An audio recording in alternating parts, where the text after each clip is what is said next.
जुलाई 16 तारीख ଯେଉଁ ଦିନ ଏକ ଭାରତୀୟ ଝିଅକୁ ବିଦେଶ ଭୂମିରେ ଫାଶୀ ଦିଆଯିବ। କ'ଣ ଭାରତ ସରକାର ତାଙ୍କ ଜୀବନ ବଞ୍ଚାଇ ପାରିବେ? ଏ କାହାଣୀ ହେଉଛି ନିମିଷା ପ୍ରିୟାଙ୍କର।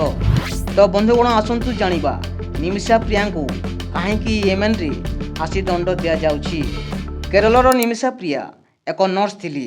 ସେ ନର୍ସିଂ ପଢ଼ିବା ପରେ 2008 ମସିହାରେ ୟେମେନକୁ ଯିବା ନିଷ୍ପତ୍ତି ନେଲେ ଭଲ କ୍ୟାରିୟର ଓ ଭଲ ଭବିଷ୍ୟତ ପାଇଁ। ସେ ୟେମେନର ସାନା ସହରରେ କାମ କରୁଥିଲେ। କେତେ ବର୍ଷ ସେ କାମ କରିବା ପରେ ସେ ନିଜର ଏକ ମେଡ଼ିକାଲ କ୍ଲିନିକ୍ ଖୋଲିବା ପାଇଁ ଚିନ୍ତା କଲେ। କ୍ଲିନିକ୍ ଖୋଲିବା ପାଇଁ ତାଙ୍କୁ ଏକ ୟେମେନର ସ୍ଥାନୀୟ ଲୋକଙ୍କ ସାହାଯ୍ୟ ଆବଶ୍ୟକ ହେଲା। ତେଣୁ ସେ ତାଲାଲ ଅବ୍ଦୋ ମହଦି ନାମକ ଏକ ବ୍ୟକ୍ତିଙ୍କ ସହ ମିଶି KIMN ମେଡ଼ିକାଲ କ୍ଲିନିକ୍ ଖୋଲିଲେ। ତାଲାଲ ନିମିଷାଙ୍କୁ ଖରାପ ନଜରରେ ଦେଖୁଥିଲେ। ନିମିଷାଙ୍କୁ ଶାରୀରିକ ଓ ମାନସିକ ନିର୍ଯାତନା ଦେଉଥିଲେ। ସେ ନିମିଷାର ପାସପୋର୍ଟ ଜବତ କରିଦେଲେ, ଯାହାଫଳରେ ନିମିଷା ଭାରତକୁ ଆସିପାରିଲେ ନାହିଁ। ଜୁଲାଇ 2017 ମସିହା ଗୋଟିଏ ଦିନ ନିମିଷା ନିଜ ପାସପୋର୍ଟ ତାଲାଲଠାରୁ ଆଣିବା ପାଇଁ ସେ ଭିଓସ୍ର ଇଞ୍ଜେକ୍ସନ ଦେଇଦେଲେ ତାଲାଲଙ୍କୁ। କିନ୍ତୁ ଡୋଜ୍ ବେଶୀ ହୋଇଯିବା କାରଣରୁ ତାଲାଲଙ୍କ ମୃତ୍ୟୁ ହୋଇଗଲା। ୟେମେନ ଅଦାଲତ ଏହାକୁ ହତ୍ୟା ବୋଲି ଘୋଷଣା କରିଦେଲା। ଏହାପରେ ନିମିଷାଙ୍କୁ ଗିରଫ କରାଗଲା। ନିମିଷା ଅଦାଲତରେ କହିଲେ ଯେ ସେ ଆତ୍ମରକ୍ଷା କରୁଥିଲେ।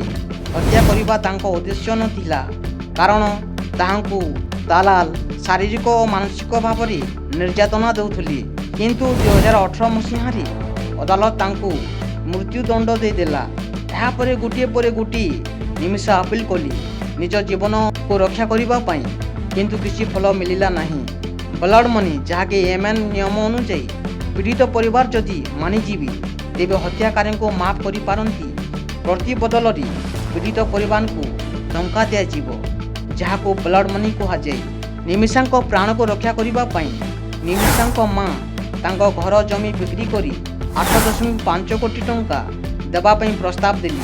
ନିମିଷାଙ୍କ ମା' ସେ ନିଜେ ୟେମେନ ଯାଇ ପୀଡ଼ିତ ପରିବାର ପାଖରେ ମାଫି ମାଗିଲେ, କିନ୍ତୁ ଏପର୍ଯ୍ୟନ୍ତ କୌଣସି ସ୍ପଷ୍ଟ ଉତ୍ତର ମିଳିନାହିଁ ତାଲାଲଙ୍କ ପରିବାରଠାରୁ। ସୁପ୍ରିମକୋର୍ଟ ଭାରତ ସରକାରଙ୍କୁ କହିଛି ଯେ ରାଜନୈତିକ ପ୍ରୟାସ କରାଯାଉ। ସାଂସଦ ସଂଗଠନ ଓ ଜନତା ପ୍ରଧାନମନ୍ତ୍ରୀଙ୍କୁ ହସ୍ତକ୍ଷେପ କରିବା ପାଇଁ ଅନୁରୋଧ କରୁଛନ୍ତି। ସେଭ୍ ନିମିଷା ପ୍ରିୟା ଅଭିଯାନ ଚାଲିଛି। 2025 ଜୁଲାଇ 16 ତାରିଖ ଯେଉଁଦିନ ନିମିଷାଙ୍କୁ ୟେମେନରେ ଫାଶୀ ଦିଆଯିବ।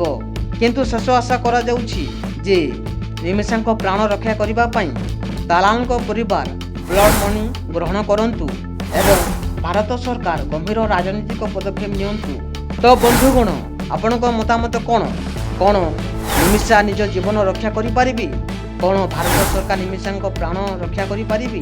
ତ ଆପଣଙ୍କ ମତାମତ କମେଣ୍ଟ ସେକ୍ସନରେ ଦିଅନ୍ତୁ ଏବଂ ଆମ ଚ୍ୟାନେଲକୁ ସବସ୍କ୍ରାଇବ୍ କରି ସପୋର୍ଟ କରନ୍ତୁ।